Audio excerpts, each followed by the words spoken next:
दोस्तों, हमें रात में सपने क्यों आते हैं? इन सपनों का हमारे लाइफ में क्या इम्पोर्टेंस है? सपने आना अच्छा है या बुरा? हमें बुरे सपने कब आते हैं और हमें अच्छे सपने कब आते हैं? इन सब बातों का खुलासा आज मैं आपके सामने इस वीडियो के माध्यम से करने जा रहा हूं। इसलिए सपनों की दुनिया का सीक्रेट जानने के लिए इस वीडियो को पूरा देखें और इसे दूसरों तक शेयर करें। तो आइए आज इस सीक्रेट को एक्सपोज करते हैं। अक्सर जब कोई आदमी किसी को अपने ड्रीम्स के बारे में सुनाता है, तब इस बात की कोई गारंटी नहीं है कि उसने सही रूप से सुनाया हो और उसे सुनाते वक्त ड्रीम्स को बदल दिया जाता है। कुछ सपने हम भूल जाते हैं, कुछ याद रहते हैं। अपनी याददाश्त क्लियर नहीं होने के कारण उसका कुछ हिस्सा कल्पना से जुड़कर बताते हैं। अधिकतर स्वप्न जरा भी याद नहीं रहते और उनके छोटे मोटे हिस्सों को छोड़कर बाकी सब कुछ हम भूल जाते हैं। जहाँ तक स्वप्नों की क्लियरिटी का संबंध है, स्वप्न ऐसे भी होते हैं जो साफ और सुनिश्चित होते हैं। डॉक्टरों ने ऐसे पेशेंट देखे हैं जिनमें मानसिक रोग स्वप्न से शुरू होता है। उनके माइंड में ड्रीम से उत्पन्न कंफ्यूजन हो जाता है। इसके अलावा ऐतिहासिक व्यक्तियों के बारे में कहा जाता है कि उनमें इंपॉर्टेंट काम करने का डिजायर उनके ड्रीम्स से ही उत्पन्न हुए। 3000 वर्ष और उससे भी अधिक समय पहले हमारे एंसेस्टर उसी तरह सपने देखते थे जैसे आज हम सपने देखते हैं। जहाँ तक हम जानते हैं कि सभी प्राचीन जातियां सपनों को बहुत ज्यादा महत्व देती थी और उनका व्यवहारिक मूल्य समझती थी। उन्हें उनसे फ्यूचर के लिए सूचनाएं मिलती थी। यूनानियों और पूर्वी देशों के अन्य निवासियों में उस जमाने में स्वप्न का अर्थ पढ़ने वाले के बिना कोई युद्ध करना असंभव था। जब सिकंदर महान ने अपने दिग्विजय के लिए प्रस्थान किया था, तब सबसे प्रसिद्ध स्वप्न शास्त्री या फिर कहें ड्रीम राइटर उसके साथ थे। टायर नगर, जो कि उसमें द्वीप पर अवस्थित था, उसके बारे में सिकंदर के एक सोल्जर को एक रात सपने में टायर दिखा, जो कि एक यूनानी देवता का रूप माना जाता है, जिसके पूंछ और कान काफी लंबे होते हैं। यह देवता सिकंदर के सैनिक को खुशी से नाचता दिखाई दिया। जब सिकंदर के सैनिक ने ड्रीम राइटर को अपना स्वप्न सुनाया, तब उन्होंने बताया कि यह नगर पर आपकी विजय का सूचक है। सिकंदर ने हमले का हुक्म दे दिया और तूफान की तरह टायर नगर पर टूट पड़ा और टायर नगर को अपने कब्जे में ले लिया। मैं यह नहीं बता सकता कि स्वप्न का अर्थ लगाने की कला का बाद में कैसे फॉल ऑफ हो गया और कैसे ड्रीम्स को निंदनीय समझा जाने लगा और अब धीरे धीरे स्वप्न को अंधविश्वास का दर्जा दिया जाने लगा है और यह अशिक्षितों में ही अपना दम घोट दिया। विज्ञान ने ड्रीम्स पर बार बार विचार किया, पर उसका एकमात्र एम साइकोलॉजिकल थ्योरी पेश करना ही रह गया है। डॉक्टरों ने ड्रीम्स को मेंटल प्रोसेस नहीं माना, उन्होंने इसे फिजिकल स्टिमुलेशन के मेंटल एक्सप्रेशन माना है। 1876 ईस्वी में बिंज ने कहा था कि ड्रीम्स एक फिजिकल प्रोसेस है जो हमेशा यूजलेस और बहुत बार विकृत तथा अस्वस्थ होता है। यह एक ऐसा एक्टिविटी है जिसमें विश्व आत्मा व अमरता की धारणा में वही संबंध है जो नीले आकाश और गहरी झाड़ियों से भरी रेतीली धरती में है। पुराने जमाने में यह कहा जाता था कि स्वप्न की वस्तु उन साउंड की तरह होगी जो किसी संगीत को न जानने वाले जब अपनी 10 उंगलियां बाजे पर एक साथ चलाने से पैदा होगी। लेकिन जब तक स्वप्न के बारे में यह विचार बना हुआ रहेगा, तब तक इसके पीछे छिपे हुए रहस्य का पता लगाना इम्पॉसिबल है। तो आइए हमारे सपने के पीछे का रहस्य क्या है, इस बात का पता लगाते हैं। नॉर्वे के एक लेखक जे मॉर्ली बोल्ड ने स्वप्नों की जांच पर 2 किताबें लिखी, जो बताती है कि यह अंगों की स्थिति में परिवर्तन होने से उत्पन्न परिणामों का कारण है। इन जांच को स्वप्न के विषय में गंवारेपन का आदर्श बताकर हमारे आगे पेश किया जाता है। स्वप्नों के पीछे छिपे रहस्य को जानने के लिए हमें पुराने जमाने के स्वप्न शास्त्रियों के पदचिन्हों पर चलना होगा। सबसे पहले हमें स्वप्न के क्षेत्र का सर्वेक्षण करना चाहिए। अरस्तु ने स्वप्न के बारे में कहा है कि स्वप्न देखते समय हम सोए रहते हैं। सीधी सी बात है कि स्वप्न नींद के समय का मस्तिष्क का जीवन है। ऐसा जीवन है जिसमें हमारे जागृत जीवन के कुछ सादृश्य होते हैं और साथ ही उससे बहुत अधिक भिन्नता होती है। शायद स्वप्न और नींद एक दूसरे से बहुत गहरा संबंध है। स्वप्न हमें जगा सकता है। जब हम स्वतः नींद से जाग जाते हैं या नींद से जबरदस्ती जागते हैं, तब हम प्रायः स्वप्न देख रहे होते हैं। इस प्रकार ड्रीम्स सोने और जागने के बीच का स्टेज है, इसलिए हमें नींद पर ही फोकस करना होगा। तो नींद क्या है? नींद एक ऐसी मेंटल स्टेट है जिसमें हम बाहर की दुनिया से कोई वास्ता नहीं रखते। हम बाहर दुनिया से हटकर और उससे जन्म लेने वाले कैटलिस्ट से विमुख होकर सोते हैं। जब हम लोग इस दुनिया से थक जाते हैं, तब हम लोग सो जाते हैं। नींद हमें शांति प्रदान करता है। जब आप सोने लगते हैं, तब आप कहते हैं मुझे शांति से रहने दो, क्योंकि मैं सोना चाहता हूँ। बच्चा ठीक उससे उल्टा कहता है, मैं अभी नहीं सोऊंगा, मैं थका नहीं हूँ, मैं और खेलना चाहता हूँ।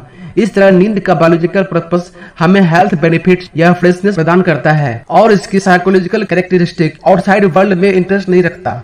ऐसा मालूम होता है कि जिस दुनिया में हम इतने अनिच्छा से आए हैं उससे हमारा संबंध तभी रहने योग्य होता है जब बीच बीच में हम उससे अलग होते रहे हैं। इसलिए हम कुछ कुछ समय बाद उस स्टेज में चले जाते हैं जिसमें हम इस दुनिया में आने से पहले थे, अर्थात हम प्रेगनेंसी अथवा गर्भाशय के जीवन में आ जाते हैं।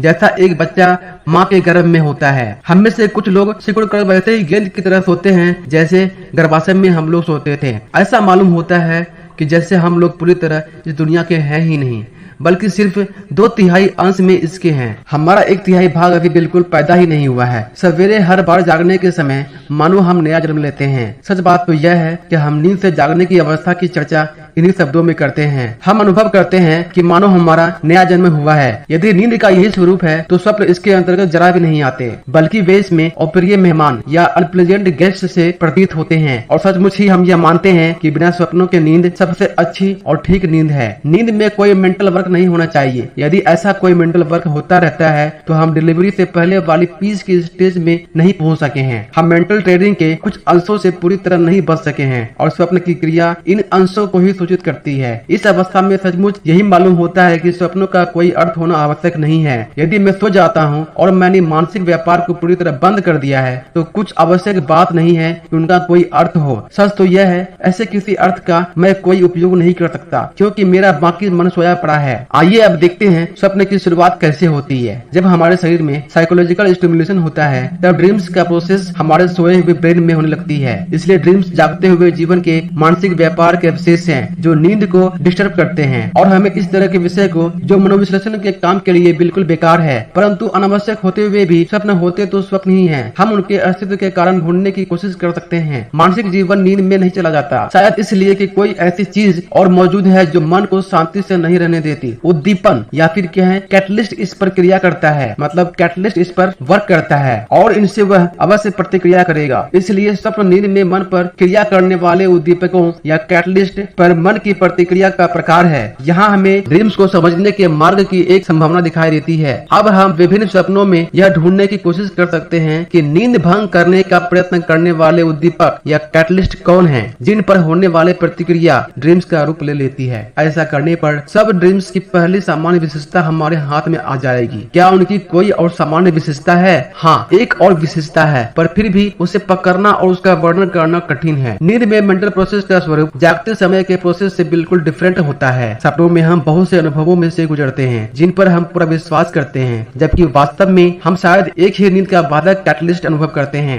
ड्रीम्स अधिकतर आंख से दिखने वाले रिफ्लेक्शन के छोटे से रूप में होते हैं, या यूं कहें यह एक प्रतिबिंब होता है। उनके साथ भावना और विचार भी मिले हो सकते हैं और अन्य सेंस ऑर्गन भी अपना कार्य करती है। लेकिन सपनों का अधिकांश नेत्र गोचर प्रतिबिंबों का ही बना होता है। कोई सपने सुनाने में कठिनाई का कारण यही होता है कि हमें इन प्रतिबिंबों या रिफ्लेक्शन को वर्ड्स के रूप में बदलना होता है। सपने देखने वाला इंसान हमसे बहुत बार कहता है कि मैं उसकी इमेज बना सकता हूँ, पर उसे शब्दों में कहना नहीं जानता। यह यथार्थ मानसिक क्षमता में कमी नहीं है, जैसे कि किसी दुर्बल मन वाले व्यक्ति और प्रतिभाशाली आदमी के अंदर में दिखाई देती है। यह अंतर कुछ गुणात्मक अंतर है, परंतु ठीक ठीक यह कहना कठिन है कि क्या अंतर है। जेटी फेकर ने एक बार यह सुझाव रखा था कि जिस रंगमंच पर मस्तिष्क के भीतर स्वप्न का नाटक खेला जाता है यह जागते समय के विचारों के जीवन के रंगमंच से भिन्न होता है। यह ऐसा कथन है जो सचमुच हमारी समझ में नहीं आता। न हमें यह पता चलता है कि यह हमें क्या बताना चाहता है, पर इससे विचित्रता का वह प्रभाव सचमुच सूचित हो जाता है जो अधिकतर सपनों से हमारे ऊपर पड़ता है। दूसरे सपनों की क्रिया और संगीत से अनभिज्ञ व्यक्ति द्वारा वादन की तुलना यह व्यर्थ हो जाती है, क्योंकि पियानो पर अचानक उंगली लगाने पर भी निश्चित रूप से वही स्वर बजेंगे, चाहे लय वे नहीं होगी। सपनों की इस दूसरी सामान्य विशेषता को हम सावधानी से अपने ध्यान में रखेंगे, चाहे हम इसे समझ न सकें। क्या कोई और भी गुण सपनों में सामान्य रूप से होते हैं? मेरी समझ में कोई नहीं होता। जिधर देखता हूँ उधर ही मुझे उनमें अंतर दिखाई देते हैं, और अंतर भी इस बात में प्रतीत होने वाली अवधि में, सुनिश्चितता में, भाव के कार्य में, मन में, उनके अस्तित्व में। लंबाई के दृष्टिकोण से कुछ स्वप्न बहुत ही छोटे होते हैं, जिनमें एक प्रतिबिंब या बहुत थोड़े एक ही विचार और कभी कभी तो एक ही शब्द होता है। कुछ स्वप्नों में बहुत विशेष रूप से अधिकता होती है, एक पूरी की पूरी कथा उनमें प्रदर्शित होती है और बहुत अधिक देर तक चलते हुए मालूम होती है। कुछ स्वप्न इतने क्लियर होते हैं कि जितने के वास्तविक अनुभव, यहाँ तक कि जागने के कुछ समय बाद तक यह हमें स्पष्ट नहीं होता है कि वे स्वप्न ही थे। और कुछ स्वप्न बहुत ही हल्के, धुंधले और अस्पष्ट होते हैं। एक ही स्वप्न में कुछ हिस्से बहुत अधिक सजीव होते हैं और उनके बीच बीच में ऐसे स्पष्ट अंश आते जाते हैं कि सारा ही प्राय धोखा मालूम होता है। फिर कुछ स्वप्न समझदारी से भरे हुए या बहुत ही अधिक सुंदर होते हैं। कुछ स्वप्न मिले जुले या कमजोर दिखाई देने वाले, बेहुदे या प्राय बिल्कुल पागलपन के होते हैं। कुछ स्वप्नों का हम पर कोई प्रभाव नहीं मालूम होता और कुछ स्वप्नों में प्रत्येक भाव अनुभव होता है। इतना कष्ट होता है कि आंख से आंसू आ जाते हैं, इतना भय लगता है कि हम जाग जाते हैं, और आश्चर्य होता है और आनंद भी होता है। इसलिए बहुत से स्वप्न जागने के कुछ ही समय बाद भूल जाते हैं और कुछ सारे दिन याद रहते हैं और धीरे धीरे उनकी याद हल्की और अस्पष्ट होती जाती है। कुछ स्वप्न ऐसे सजीव रहते हैं जैसे बचपन के स्वप्न कि 30 साल बाद भी वे हमें इतने साफ रूप से याद रहते हैं जैसे वे हाल ही के अनुभव हो सकता है कि स्वप्न आदमियों की तरह ही एक बार दिखाई दे और फिर कभी नहीं लौटे, या कोई आदमी एक ही बड़ा स्वप्न में उस रूप या थोड़े बहुत भिन्न रूप में बार बार दिखाई देता हो। संक्षेप में, मानसिक व्यापार के ये अवशेष रात के समय अनंत घटनाओं के अंधीश्वर होते हैं और ऐसी हर चीज पैदा कर सकते हैं जो दिन में मन पैदा करता है। बस इतना ही है कि यह कभी उनके सामने यथार्थ नहीं होती है। स्वप्नों की इस विशेषताओं का तलाश करने के लिए हम यह कल्पना कर सकते हैं कि वे सोने और जागने के बीच की विभिन्न अवस्थाओं, अधूरी नींद के विविध स्तरों के सूचक हैं। ठीक है, पर मन जागने की अवस्था के जितना पास पहुंच जाए उतना ही न केवल स्वप्न कृति के मूल्य, वस्तु और अस्पष्टता में वृद्धि होनी चाहिए, बल्कि यह बोध भी बढ़ते जाना चाहिए कि यह एक स्वप्न है। और ऐसा न होना चाहिए कि स्वप्न में एक स्पष्ट समझ में आने वाले अंश के साथ साथ एक समझ में न आने वाला या अस्पष्ट अंश हो और उसके बाद कोई अच्छा अंश आ जाए।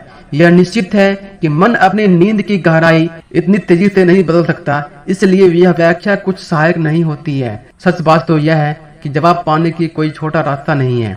फिलहाल हम स्वप्न के अर्थ को छोड़ देंगे और इसके बदले स्वप्न के साधारण अंश पर विचार करके उनके स्वरूप को अधिक अच्छी तरह समझने का मार्ग प्रशस्त करने की कोशिश करेंगे। स्वप्नों का नींद से जो संबंध है उससे हमने यह निष्कर्ष निकाला है कि स्वप्न नींद खराब करने वाले उद्दीपनों की प्रतिक्रिया है। जैसा कि मैं बता चुका हूँ, एकमात्र ऐसे प्रश्न पर मनोविज्ञान हमारी मदद कर सकता है। यह इस तथ्य का प्रमाण प्रस्तुत करता है कि नींद के समय जो दीपक प्रभाव डालते हैं वे स्वप्नों में दिखाई देते हैं। इस विषय में बहुत सी जांच पड़ताल की गई है। मौरी ने ये परीक्षाएं स्वयं अपने ऊपर की थी। स्वप्न देखते हुए उसे कुछ यूं ही कॉलम सुंघा दिया गया, जिस पर उसने सपने में देखा कि वह काहिरा में जोहन मारिया फरीन की दुकान में है, और उसके बाद उसने कुछ पागलपन के साहसिक कार्य किए। फिर किसी ने उसकी गर्दन पर कुछ चुभो दिया और उसे प्लास्टर लगाए जाने का और एक डॉक्टर का स्वप्न आया जिसने बचपन में उसका इलाज किया था। इसके बाद उन्होंने उसके माथे पर एक बूंद पानी डाला और वह तुरंत इटली पहुंच गया, जहां वह पसीने पसीने हो रहा था और ओरेवित की शराब पी रहा था। परीक्षण के अवशेष में पैदा किए गए इन स्वप्नों के बारे में जो खास बात है वह है उद्दीपक, यानी कैटलिस्ट। स्वप्नों की एक और श्रेणी में शायद और भी कुछ स्पष्ट हो जाएगा। एक बार मुझे स्वप्न आया कि मैं मंदिर में घंटे की आवाज सुन रहा हूँ। यह आवाज बहुत तेज सुनाई पड़ रही थी। तभी अचानक मेरी नींद खुली, पर यह घंटे की आवाज अलार्म की घड़ी से आ रही थी। स्वप्नों की जांच करने का एक और भी तरीका हो सकता है।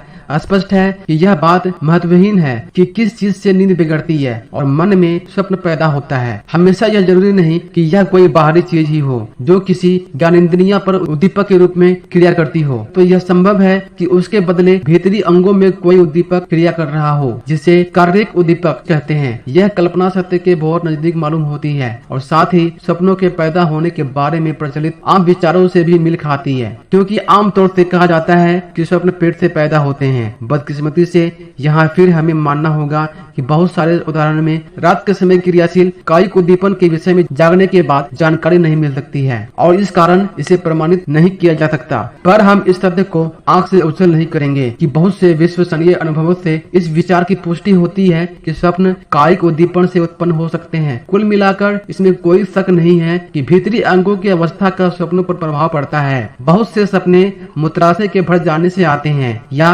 जननेंद्रियों के उत्तेजन की अवस्था से आते हैं। स्वप्न के शेष सारे हिस्से के ओरिजिन का कुछ भी पता नहीं चलता। दोस्तों, कैसी लगी यह वीडियो हमें कमेंट करके बताएं। मिलते हैं अगली वीडियो में, तब तक के लिए धन्यवाद।